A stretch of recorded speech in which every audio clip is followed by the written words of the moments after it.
بسم اللہ والصلاۃ والسلام علی رسول اللہ خاتم النبیین ورحمۃ اللہ عالمین۔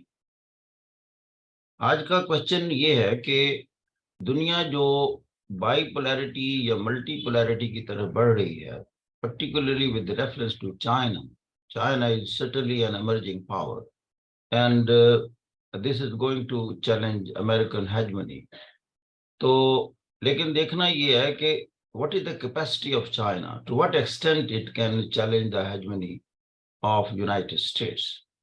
نمبر 2، چائنا کے علاوہ کوئی اور پاور تو نہیں ہے جو کہ ایمرج کر رہی ہے ان دا نیئر فیوچر. مثال کے طور پر انڈیا کی طرف لوگوں کا اشارہ ہوتا ہے کہ وہ بھی ایک فاسٹ ایمرجنگ اکانومی ہے. To what extent it can pose a challenge to China's hegemony in the future. پھر رشیا اگرچہ اکنامک پاور تو بڑی نہیں ہے لیکن ملٹری ایک پاور ہے اور اس کی کنفرنٹیشن سٹارٹ ہو گئی ہے with United States and the western Europe Ukraine میں. اس کا فیوچر میں کیا رول ہوگا، یہ اس وقت دنیا کی بڑا سیٹ اپ ہے. لیکن اکنامیکلی ادر بھی جائنٹس ہیں. مثال کے طور پر جاپان اگرچہ دنیا کی تیسری بڑی اکانومی ہے but it is an economic giant اور ٹیکنالوجیکلی ایک ورتھ وائل پوزیشن میں ہے اور تھوڑا سا اسپیس میں بھی جا رہا ہے اور ویپنری میں بھی دلچسپی لینی اس نے شروع کر دی ہے. جرمنی ہے وہ بھی ایک رائٹ ناؤ تو وہ اس کی اکانومی کی جو ورتھ ہے وہ ایٹ پار ود انڈیا ہے. Same as I mean with reference to France and U K. یہ آلموسٹ انڈیا، جرمنی، فرانس اور یو کے اکنامیکلی ایک ہی سٹیج پر ہیں جی ڈی پی کے حوالے سے. اور ٹیکنالوجی میں India fast emerging set up ہے اس کا. کوشچن یہ بنتا ہے کہ جو فیوچر ہے دنیا کا پولیٹیکو اکنامک فیوچر اور اسٹریٹجک فیوچر، اس کے خد و خال کیا ہوں گے، کیا ڈائمینشنز ہوں گی. کئی اینگل سے ہم اس کو اسٹڈی کر سکتے ہیں لیکن یہ ایک ویژولائز کرنے کی بات ہوتی ہے. There is nothing definite about the future.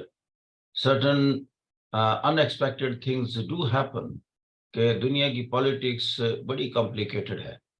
لیکن جو ہم بات کرنے والے ہیں اس میں سے کافی میٹیریل اسٹوڈنٹس کو مل جاتا ہے اور اپنے ویوز بنا سکتے ہیں، ریشنلائزڈ ویوز کہ جو کہ کچھ امپریشن کریٹ کر سکتے ہیں آن دا ایگزامینر. تو اس میں ہم بات یوں سٹارٹ کرتے ہیں کہ چائنا دیکھیں اس وقت سیکنڈ لارجسٹ اکانومی ہے لیکن جس پیس سے یہ آگے بڑھ رہا ہے وہ پیس فاسٹر اور اسپیڈیئر ہے دین دا یونائٹڈ اسٹیٹس. اس کی یہ پیس اور دا ریٹ آف پروگرس چونکہ زیادہ ہے یونائٹڈ اسٹیٹس سے، اسی کانٹیکسٹ میں سارے جو اکانومسٹ ہیں اور انالسٹ ہیں پولیٹیکو اکنامک وہ کہہ رہے ہیں کہ with in few years China is going to surpass economically United States. Maybe technologically اور ویپنری میں اتنا ایڈوانس نہ ہو لیکن اکنامیکلی سرٹنلی ہوگا. اور دوسرا اس کے بارے میں ایک پازیٹیو سگنل ہے کہ سب میرین ٹیکنالوجی میں اور میری ٹائم وار فیئر میں جو اس کی کیپیسٹی ہے اور اس کی جو اسٹرینتھ ہے وہ بھی جلدی یونائٹڈ اسٹیٹس کے مقابلے میں اچھی پوزیشن میں آ جائے گی کیونکہ China is focusing more on marine weaponry اور particularly the submarine technology. اسی طرح جیسے ریسنٹ پاسٹ میں آپ نے دیکھا کہ اس نے میریانا ٹرینچ میں جا کر پیسیفک میں بہت ڈیپ لیول پر اس نے ریسرچ کی اور وہ ریسرچ کا فوکس بھی تھا کہ سب میرین کیسے انڈیٹیکٹڈ رہے. وہ چونکہ ایک بہت بڑی ایک ٹریڈنگ سیٹ اپ ہے چائنا اور اس کی ایکسپورٹ جو ہے دنیا میں سب سے زیادہ ہے رائٹ ناؤ اور امریکہ اور انڈیا اس کے لارجسٹ امپورٹرز ہیں اس کی کنزیومر گڈس کے. اسی لیے اپنی وہ سی لینز کو فوکس کر رہا ہے اور سی لینز میں اس کا جو ایریا بنتا ہے وہ اسٹیٹ آف ملاکا ہے کیونکہ اس کے زیادہ تر ایکسپورٹ جو ایکسپورٹیبل سرپلس ہے اگرچہ پیسیفک کو کراس کر کے وہ لیٹن امریکہ، سینٹرل امریکہ اور نارتھ امریکہ میں جاتی ہیں اس کی چیزیں، اس میں تو کوئی درمیان میں ایسا رستہ نہیں آتا جو کہ چوک کیا جا سکے کیونکہ it's a great Pacific Ocean that is quite open for China.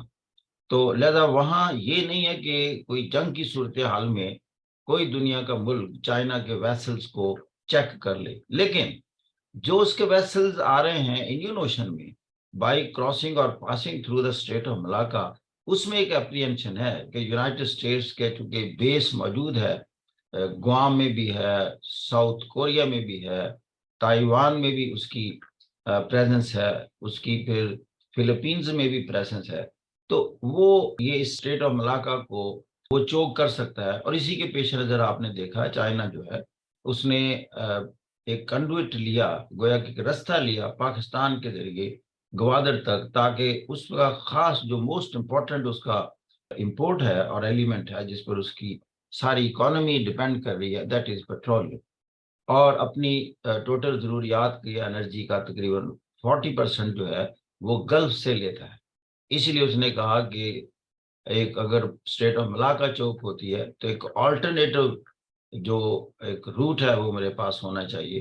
This is the important the Gwadar for China, اس لیے وہ سی پیک کا فوکس اسی وجہ سے ہے کہ وہاں سے تیل لے کر وایا گوادر، ارمچی، کاشگر اور اس کے بعد سنکیانگ تک وہ پورا لنک ہو جاتا ہے، انرجی سپلائی قائم رہتی ہے۔ وقت کے ساتھ کیا ہوا کہ جیسے چائنا کو جو پرابلم کیا پیش آ سکتے ہیں فیوچر میں، کہ اس کے پاس جو ینگ ورکنگ فورس ہے اس کی تعداد کم ہوتی جا رہی ہے۔ جب سے انسان ایک ریسورس کاؤنٹ ہوا ہے اس وقت سے لوگوں میں یہ پرابلم نہیں رہا پاپولیشن از اے پرابلم، بلکہ وہ لوگ یہ دیکھتے ہیں کہ انسان تو بہت بڑا ریسورس ہے، اور چائنا نے made use of this resource, اور یہ جب چیپ ریسورس کے طور پر پیش کیا تو دنیا کی ساری ملٹی نیشنل کمپنیز وہاں چلی گئیں، کیونکہ کسی بھی پروڈکٹ کو بنانے میں سب سے زیادہ جب خرچ ہوتا ہے، جو مہنگا آئٹم ہے ان پٹ میں، وہ انسان ہے۔ تو لہذا انسان پر ڈپینڈنس دنیا میں کم کرنے کی کوشش کی جا رہی ہے as far as the industrial growth is concern. اسی لحاظ سے آپ نے دیکھا کہ یہی انسان کو جب دیکھا کہ یہ ایک بہت بڑا سورس ہے تو انڈیا سامنے آیا۔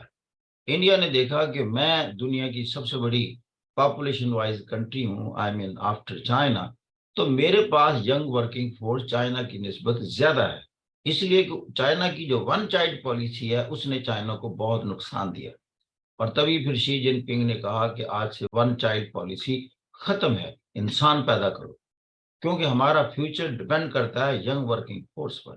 اب انڈیا نے اس کا بینیفٹ لیا، اور آپ نے دیکھا جب انڈیا نے بتایا کہ ٹیکنالوجیکلی میرے پاس وہ سارے وسائل ہیں یا وہ ایک اچھی اپرچونٹیز ہیں جو کہ چائنا پیش کر رہا ہے، میں بھی آپ کو اسی طرح کی ایک لبرل انوائرمنٹ دیتا ہوں، اور مارکیٹ فورسز چائنا کے تو ایک پرٹیکولر ایریا میں کنفائن ہے نا مارکیٹ فورسز یا کیپٹلزم کا وہ انداز، لیکن انڈیا کو ایک بینیفٹ ہوا، اس نے کہا میرا تو سارا ملک ہی کیپٹلسٹ اکانومی کے انڈر ہے، لبرل ڈیموکریسی کے انڈر ہے، اور سیکولر ذہن کا میں ہوں، اور پھر میری جو ماسز ہیں، جو میری اسکلڈ لیبر ہے، they can speak English very well, they can equate or conversate with the international environment very well۔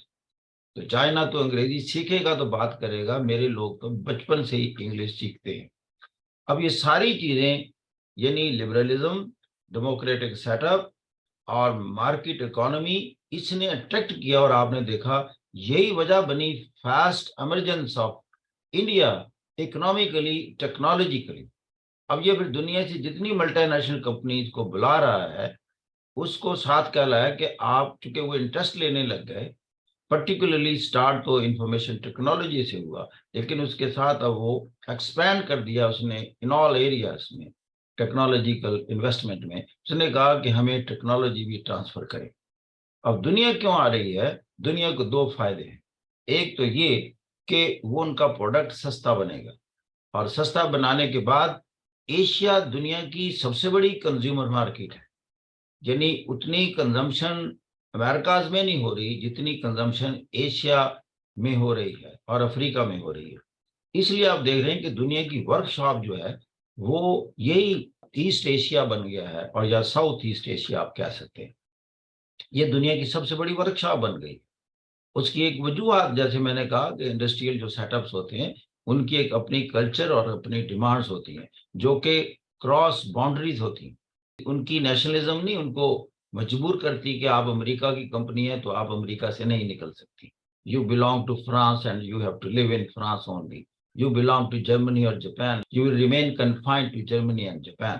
وہ دیکھتے ہیں کہ ہمارا پروڈکٹس انٹرنیشنل مارکیٹ میں کیسے کمپیٹیٹو رہ سکتا ہے.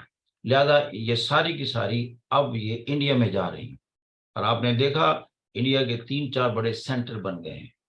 یعنی ٹیکنالوجی کے حوالے سے بھی کلکتہ تو پرانا تھا ہی, تو اس کے ساتھ آپ دیکھ رہے ہیں کہ آئی ٹی میں جو پرٹیکولرلی صدرن انڈیا ہے وہ ایک بہت بڑا مرکز بن گیا ہے انفارمیشن ٹیکنالوجی سے ریلیٹڈ. جتنی دنیا کی بڑی کمپنیز ہیں اور ہیڈ کوارٹرز ہیں دے آر شفٹنگ انٹو. اسی طرح گڑگاؤں, اب دیکھیں یہ صدرن انڈیا نہیں ہے گڑگاؤں, یہ آلموسٹ یوں کہہ لیں کہ north western part of India ہے. تو گڑگاؤں ایک بہت بڑا سینٹر بن گیا ہے اسی ٹریڈ کا, اور اس میں ملٹی نیشنل کمپنیز, ہر طرح کی کمپنیز نے اپنے آفسز کھولے ہیں. اس کے علاوہ بنگلور, چنئی ہے. There are so many other centres in southern India. اور پھر اس کے تعلقات ویسٹرن ورلڈ سے بڑے اچھے ہیں. اس نے دنیا کے آرچ اینیمیز سے تعلقات پیدا کیے ہوئے ہیں. یہ اس کی فارن پالیسی کا ایک ایج ہے.